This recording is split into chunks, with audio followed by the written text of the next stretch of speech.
I'm the bad girl. Yeah, you are. Tux may we.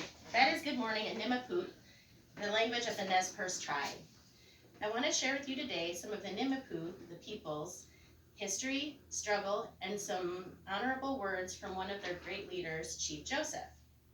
Before 1848, the Nez Perce tribe resided in what is now Idaho, Oregon, and Washington state.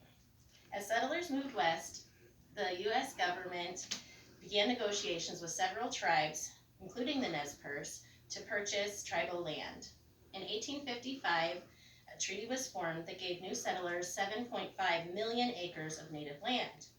The Treaty of 1855 was only upheld for 4 short years when the U.S. Senate ratified the agreement.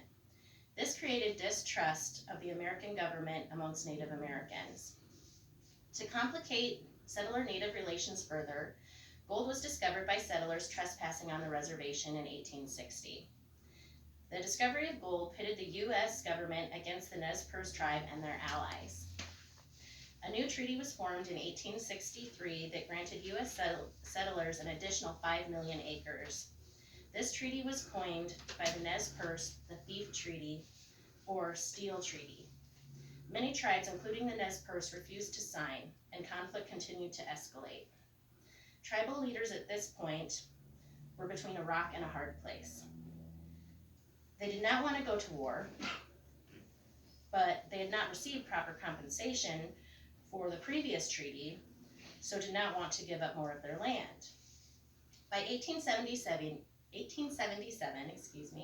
non-treaty signing tribes were forced out of their land by U.S. military and began a journey that would take many of the Nimipoot's lives.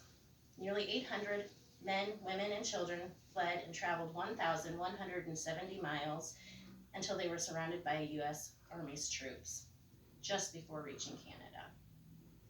The retreat is called the 1877 Nez Perce Flight and was led by several highly respected tribal members, including Looking Glass, Tohoho Suit, and their chief, Chief Joseph.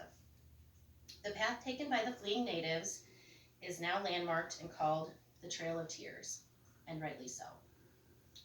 After a 5-day standoff, Chief Joseph conceded to the U.S. Army after speaking these words to his people. I am tired of fighting. Our chiefs are all killed. Looking Glass is dead. Tohoho Suit is dead. The old men are all dead. It is the young men who say yes or no. He who led the young men is dead. It is cold. We have no blankets.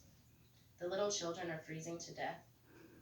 My people, some of them, have run away into the hills and have no blankets or food. No one knows where they are, perhaps freezing to death. I want to have time to look for my children and see how many I can find. Maybe I shall find them among the dead. Hear me, my chiefs. I am tired. My heart is sick and sad. From where the sun now stands, I will fight no more forever.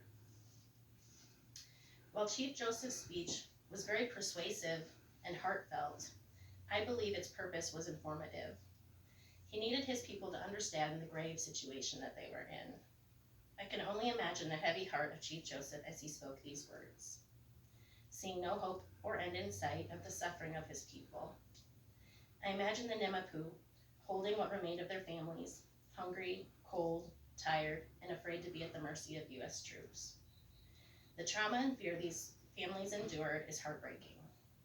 I am proud to be an American. However, learning of this and other horror stories, my pride is shaken. What American settlers did to Native Americans is a huge blight on our country's history. I work with veterans daily, many of them Native. I think the fact that Native Americans would join the military after everything that has happened makes them a bigger person than I could ever be. Chief Joseph continues to be an iconic figure in the Nez Perce's culture. The Nez Perce recognize him as a diplomatic chief who had de-escalated tensions for many years with settlers and the U.S. government before his surrender on October 5th, 1877. From what I have read There are conflicting views of Looking Glass. Natives describe him as an architect turned war chief that tried to keep the peace. However, U.S. sources viewed him as a menace and believed him the source of many settler native conflicts. Despite the tribe's turbulent past and enduring immense diversity, the Nez Perce tribe is prospering. They are a nationally recognized tribe that has 3,500 members living on the Nez Perce Reservation. The Nez Perce Reservation is 770,000 acres and is located in central Ohio. The Nez Perce are a strong, resilient people who strive to maintain their culture and traditions. The tribe prides themselves in passing on traditions from their ancestors like hunting, fishing, their language, and preserving the environment of the reservation. The tribe to this date has 2 casinos, 2 convenience stores, a hot springs day spa, and a golf course. While I believe it is impossible to make right the wrongs done by the American government, I hope that the Nez Perce have found peace.